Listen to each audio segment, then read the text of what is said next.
I mean, when I started working here, Peggy just moved from Utrecht, where she... Dr. Annelou de Vries was one of the first people to join Peggy's new team at the Amsterdam clinic.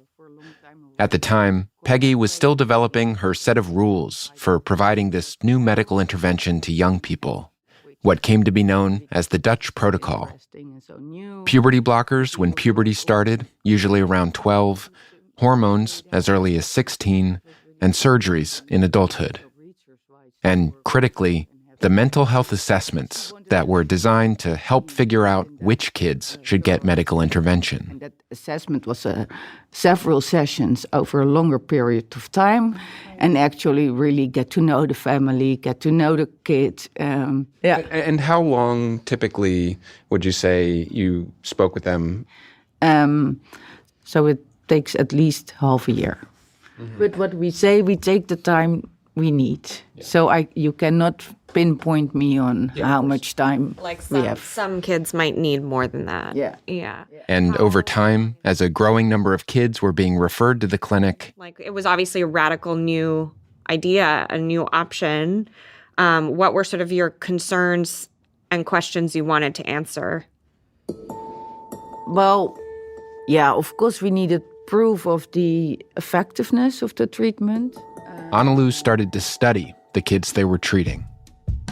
What research had been published by 2003 when you started working with the group? There was the case publication. Case study? Yeah.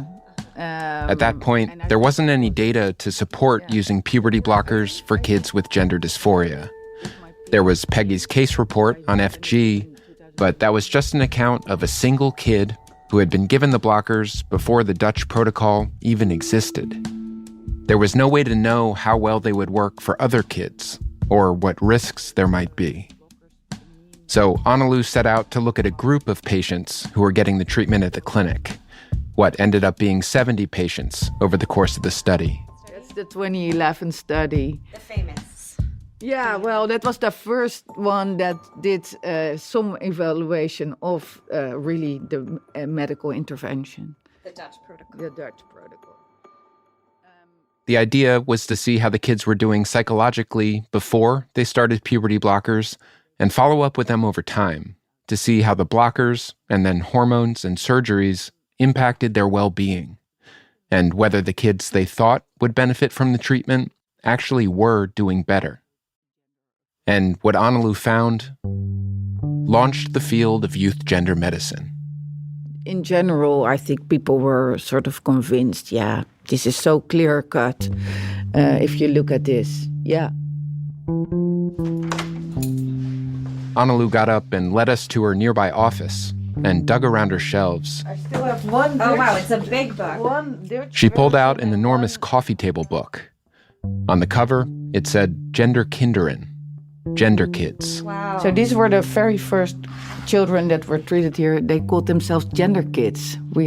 I have gender was because the whole word gender identity disorder was too complicated. So they just said, I have gender. Wow. Are these patients that you saw? Yeah. She flipped through. It was filled with full-page color photographs of some of the kids who took part in her research. So for example, Manon. And she pointed to one kid in particular. Manon is the one who wants to talk. Oh, wait, that's... Someone who could help us understand how the Dutch protocol worked. This is Manon. And she is now 30, I think. What it was about this process and the kids who went through it that was so convincing to the rest of the world. So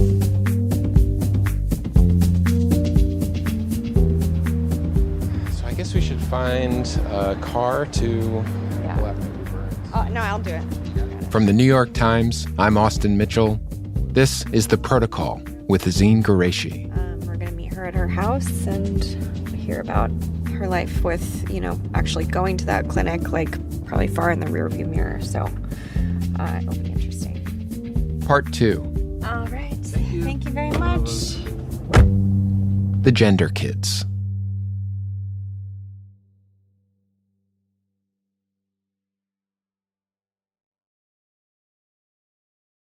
So we'll just sit on the table, have just a conversation, and you will Just record it.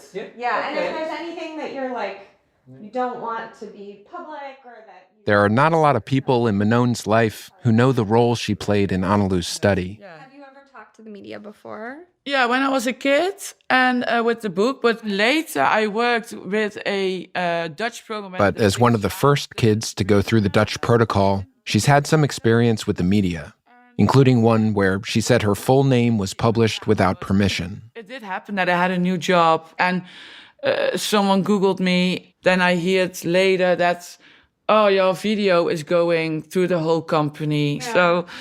That was very unsafe. That was not nice. So we've agreed to use only her first name. And I thought also, I believe that if Annalou speaks with you, then it's for me safe to also speak with you. Yeah, I did want to ask you. I mean, I want to hear your whole life story, getting into everything, meeting Annalou. I can remember it was literally Wednesday afternoon, a few hours, and they were with a few colleagues, Peggy, Annalou, and the other doctor, and I think another few. So it was all very small, and I did realize I was how do you call it? We say proefkonijn, a trial. Like a rabbit that they test, make a pig. where they test things on. So they have to test it on someone. Well, fine by me. Manon's experience going through the Dutch protocol, along with the other kids Annalou studied, was captured in a handful of papers. There was Annalou's seminal study. There were also a few other scientific articles that outlined in detail how the protocol worked. And what Annalou made clear in these papers was that clinicians who worked with gender dysphoric kids shouldn't push for any particular treatment outcome. The primary goal was to help them function better, so that they could go to school, get along with their friends and family. And for some kids, that might not mean medical intervention. That was about 30% of the kids they saw.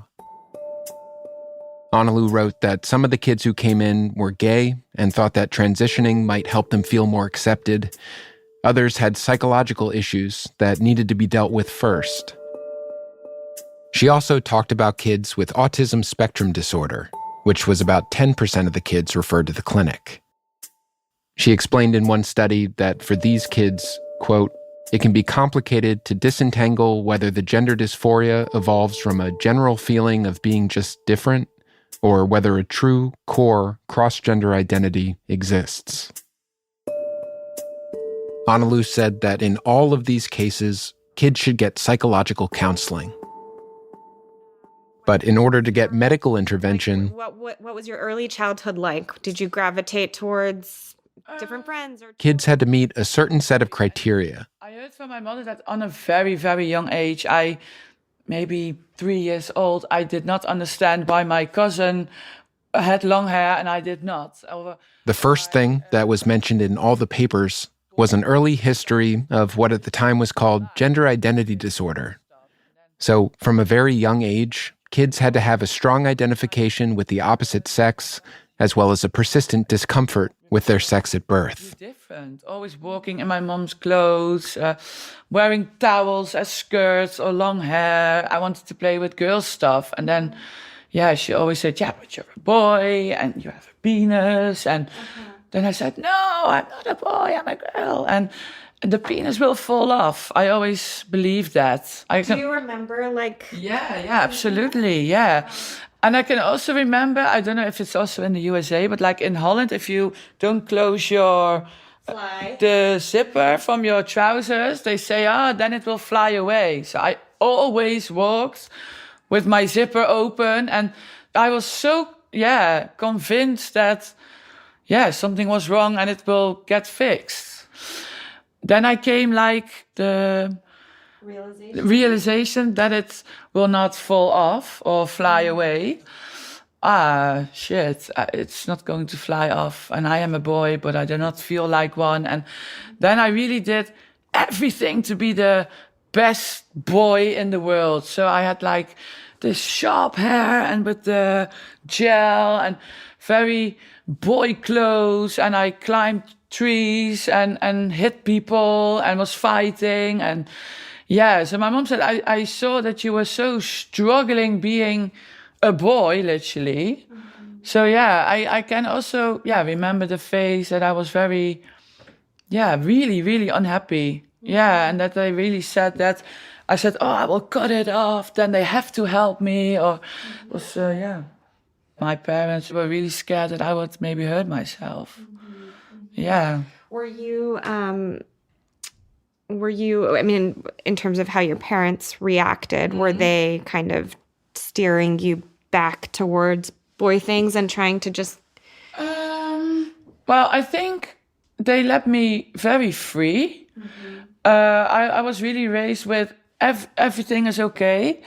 And I think I always had a very strong intuitive connection with my mother. Another part of the criteria Analu wrote about in her papers was that kids had to have the support of their parents or other caregivers. That moment, I think, for my mother was, okay, we have to do something and help you. But also very open also from, okay, are you sure that this is what you want? Are you sure that you want to go outside as a girl? Do you know that you will be bullied, that people would have an opinion about you? Oh, it gives me chill when I say it, but very open with me, nearly like an adult conversation, but I was 8 years old. So if I see a child... Analu wrote that family support mattered because, quote, parents can play a significant role in creating an environment in which their child can grow up safely and develop optimally. I went with my mother and we went to the H&M, bought loads of clothes and my first like small heels and girls' clothes. In Manon's case, her parents had started to let her dress as a girl when she was in elementary school. So as soon as I came out of school, curtains, clothes, and then I changed, and I think I changed every day 10, 15 times. You just like put on different outfits? Happy, yeah, and also my dad said a while ago, like, you were looking in the mirror the whole day. At first, just at home. And then shortly after. And then in public. I said, I want to go to my friend. Her name was Brenda. And to show the new me. That was like really my... Manon remembers going to her friend's house nearby. It was just on the other side of a playground where the neighborhood kids hung out. Like not a nice place because it was very vulnerable there. All the kids are harsh and we were... That day, she used a back alley, so none of the other kids saw her on the way there. And then my mom said, if you want, later I can pick you up and then we can walk together through the playground. She said, think about it, if you want it, call me. And I thought, yes, I want that. So my mom picked me up and she held my hand and we walked. You were in your... Yeah, I was as a girl. Yeah, and then we walked outside and with my head up high and everyone was outside and watching and everyone was like, in shock. But you felt there's something... Oh, it was so, that finally I looked, how I felt. And also the strong hand from my mother and very protected. It was a very, very special moment, but also the moment from, okay, we're out now and we're going for it. But when Manon first got to the gender clinic... Yeah, we went there and in the beginning they were very hands off, yeah. Because you were so young. So young. They said, okay, don't stimulate, don't force anything. Her family was told to slow down, to not do anything that might influence her. We see a lot of children who say it and later on they make a different decision. And in the US, the Dutch method was called watchful waiting. So it was like, a lot of the kids by puberty might change their minds. So wait as long as you can till puberty. What Analu explained in her papers was that when gender dysphoria started in early childhood, it could change, and some kids would grow out of it. The important milestone, according to the Dutch protocol, was puberty. To be eligible for medical intervention, the distress needed to be intensifying as puberty neared. But Annalou said that for most kids, their distress would dissipate around that time. And because of that, they should keep options open for as long as possible. So while it was okay to try out wearing different clothes at home or on vacation, kids shouldn't fully socially transition until the early stages of puberty. In part because if they changed their mind, they could avoid having to make the transition back. And so that's the guidance that Manon and her parents were getting from Peggy and her team. And so that was uncomfortable. Yeah, and my mother, because we had such a strong intuitive connection, she was like no, I know my child. And this is not something from yesterday. And we are not these parents who, prefer a daughter or something. Right. No, it's not the case. So later on, we came at Annalou. It was around this time that Annalou joined Peggy at the clinic to help lead the assessment process. Yeah, and in the beginning, it was only questions. Oh, so the evaluations, assessments.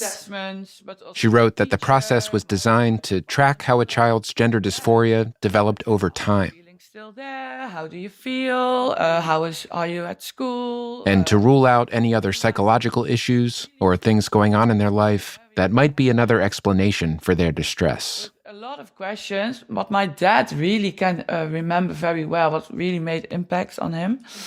A lot of children who are sexual abused, like a small girl is abused, they can also have these feelings that they prefer to be a boy, with the feeling that, if I were a boy, the person did not abuse me. My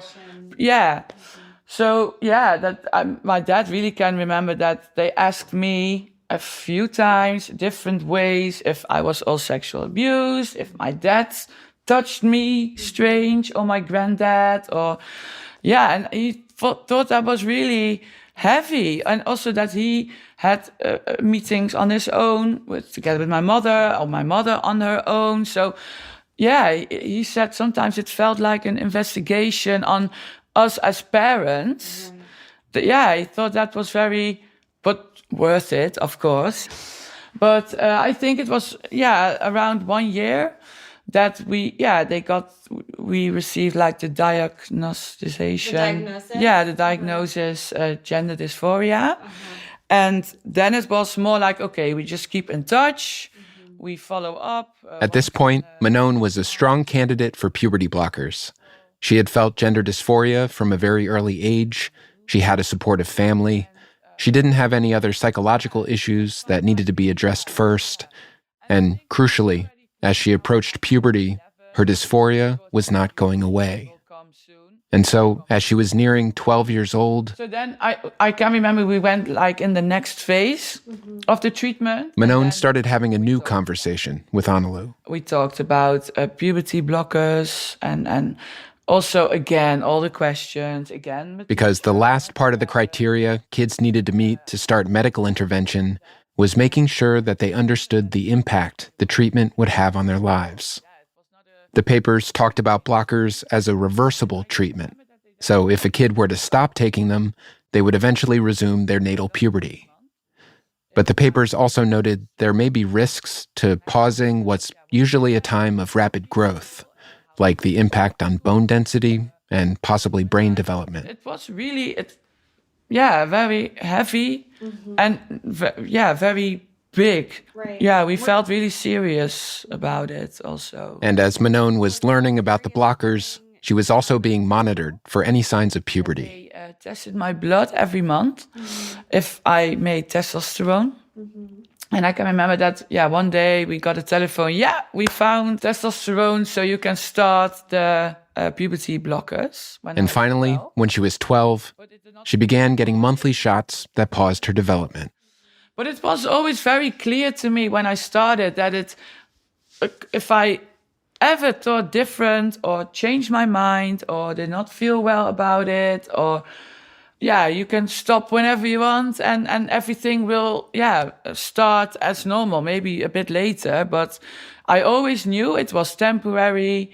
I always knew that till the next phase were the hormones, I could stop every moment. And this is what the Dutch thought of as one of the radical innovations of the blockers, that it was just a pause that could be undone. And meanwhile, Manon could think about what came next. But I was so happy with it because I was very aware that I did not want anything to do with male puberty, with wet dreams and a beard and it felt like a gift. And I was also very aware that we were the only... Over the next 4 years, Manon kept getting her shots, take my blood, I think, every 2-3 months. going into the hospital all the time for tests. MRI scans, bone structure scans. At some point, she remembered there were some concerns about her bone health.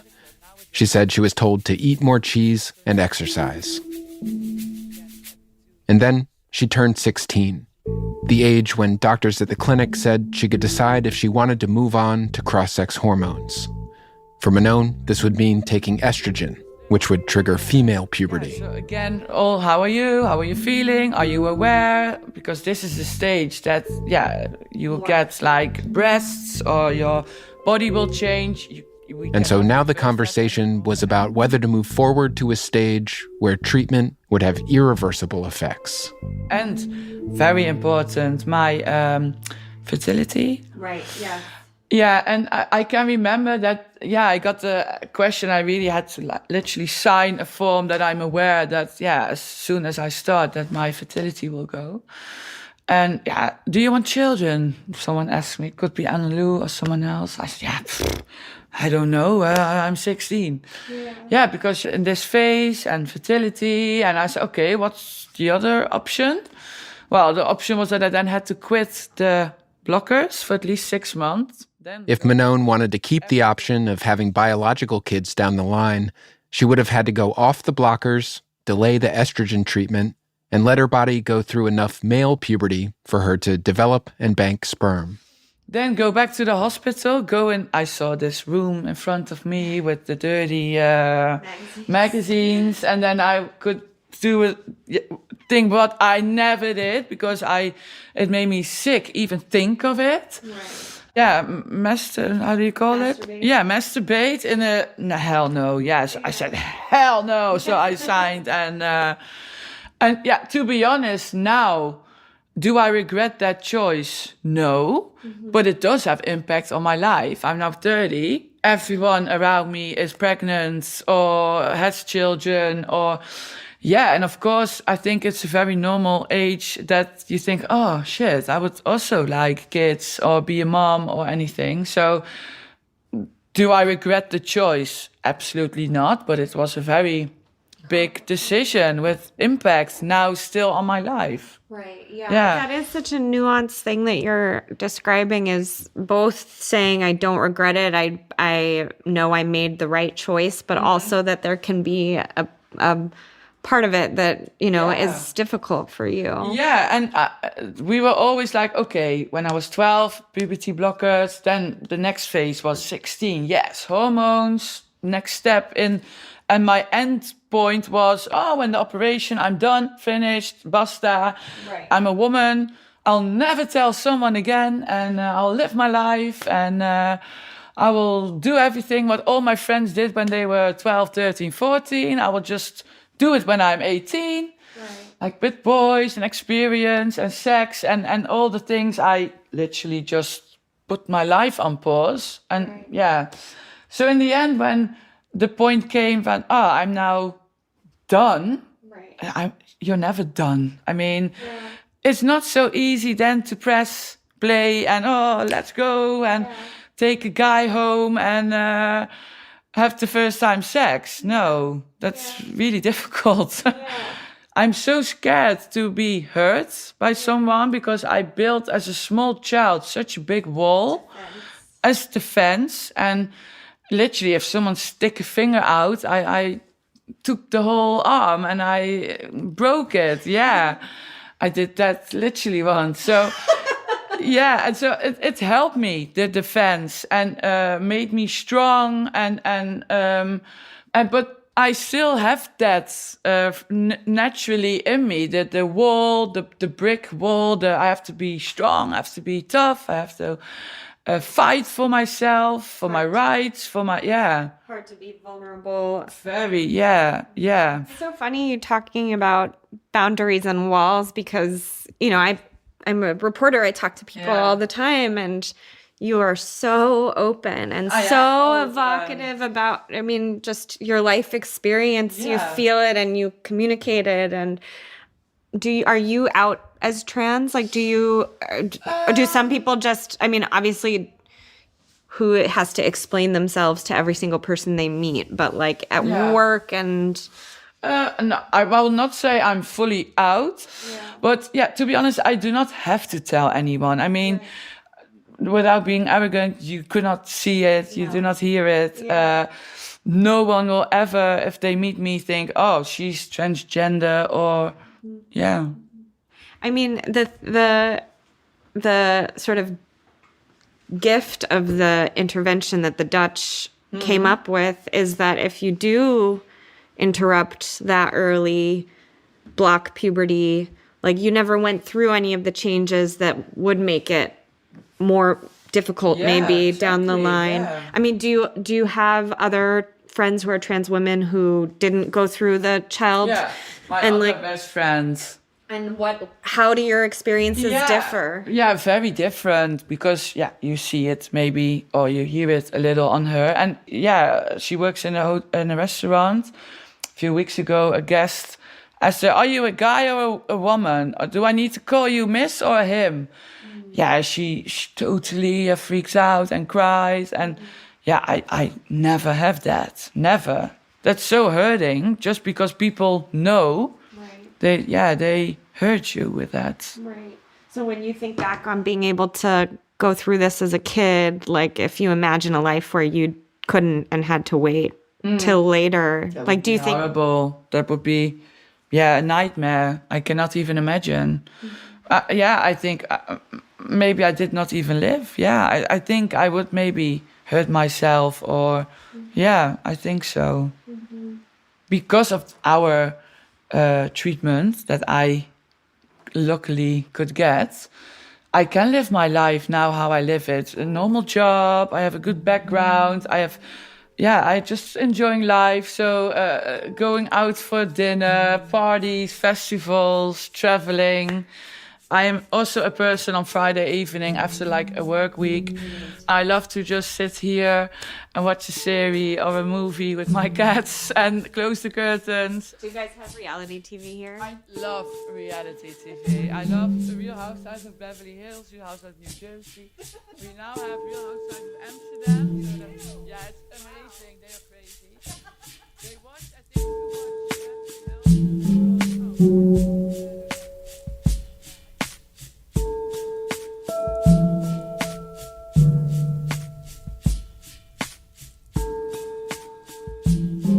These kids were like, good, well-functioning, nice kids, doing their thing. It was in 2011, Analu published the results of her study that had followed Manon and the 69 other adolescents who received puberty blockers using the protocol. And they were doing better psychologically. She found that after an average of 2 years on the blockers, the psychological well-being of the participants was improved, writing that their, quote, behavioral and emotional problems and depressive symptoms decreased while general functioning improved significantly. But regarding their gender dysphoria, no improvements. Despite the improvements in general functioning, she found no change in their feelings of gender dysphoria, which she said made sense because the blockers hadn't actually changed their bodies. There was no affirming treatment, really. But the study had continued to follow the group as they moved on to cross-sex hormones and, after they were 18, surgery. And Analu published another paper about how they were doing after these interventions. By this point, the group had narrowed to 55 of the original 70. Some patients weren't included because they didn't respond to questionnaires. Some weren't far enough out from their surgery to be included, or couldn't get surgery because of other medical issues. One patient died as a result of surgical complications. And in the follow-up paper, Analu found that the 55 patients she had been following for years quote, were generally satisfied with their physical appearance and none regretted treatment. She found that their gender dysphoria had resolved. She also wrote that their psychological functioning had continued to improve over time, that their rates of clinical problems were now, quote, indistinguishable from general population samples. But Analu said that her study had a few limitations. Because that was, of course, only a small group of adolescents that started. She wrote that her study sample was small and came from one clinic, and she noted that because of the number of participants who had fallen out between the blockers paper and the follow-up paper, there was the possibility of selection bias. The kids who had remained could possibly have been the ones more likely to improve. She wrote that ideally there should have been a randomized controlled trial, a study that would have included a group of gender dysphoric kids who didn't receive treatment for her to compare her results to.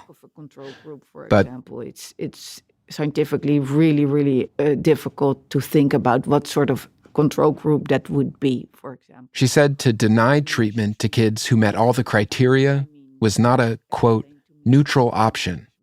That without medical treatment, these kids would further develop characteristics that might bring them more distress, which could fuel depression and suicidality. And that the group who did receive the intervention would be given the, quote, enormous and lifelong advantage of not being identifiable with their assigned sex at birth.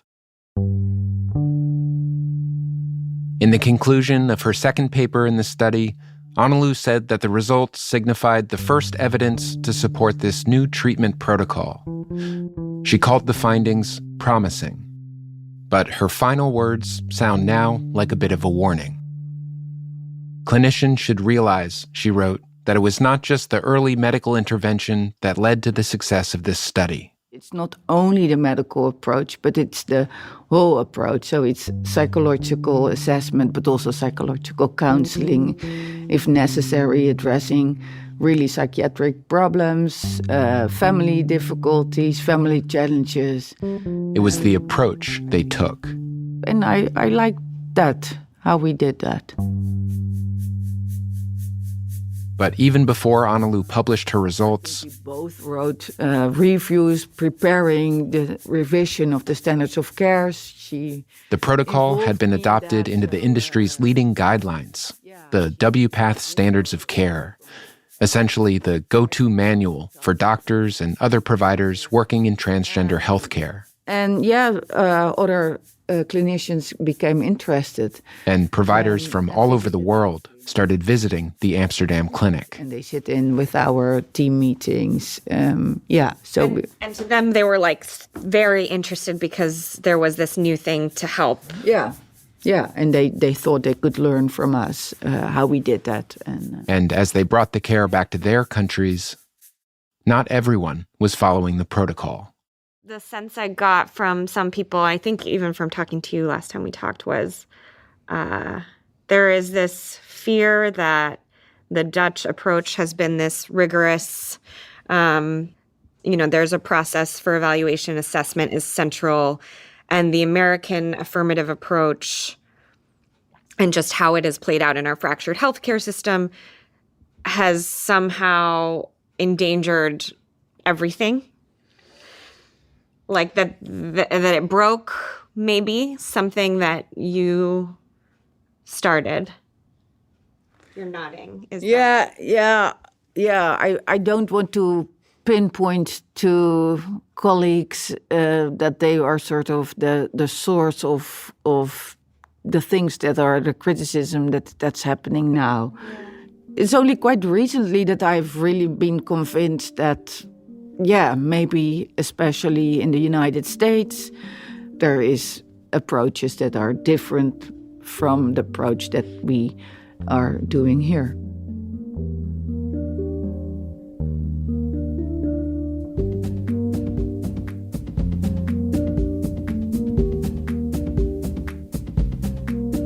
Next time, in part 3.